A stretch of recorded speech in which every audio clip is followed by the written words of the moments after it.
وتراوە مرۆڤ وەکو پاسکیل سوار وایە ئەگەر ڕێ بکە ناکەوێ، بەڵام ئەگەر بوەستێ ئەم دی و ئەو دیوەکا و ئەکەوێ. ئینسان نابێ لە ژیانیا بێ ئامانج بێ.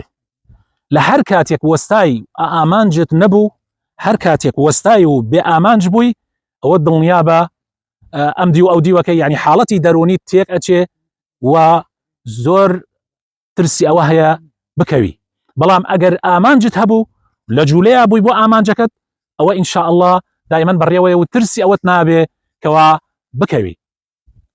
مرج نییە ئەو ئامانجانەی کە ئێمە هەمان بێ لە دنیا ئیلا ئامانجی گەورە بێ. نا، ئەتوانی ئامانجی بچووکیش بێ و ئامانجی بۆ ماوە دیاریکراویش بێ. یعنی ئامانجەکەت بچووکیش بێ و بۆ ماوەیەکی دیاریکراو بێ. دوای ئەوە هەم ئامانجێکی تردانە با بچووک بێ و بۆ ماوەیەکی دیاریکراو بێ. گرنگ ئەوەیە نەوەستیت. گرنگ ئەوەیە لە ژیانتا بێ ئامانج نەبی، چونکە ئەگەر بێ ئامانج بی بەڕاستی ئەکەویت.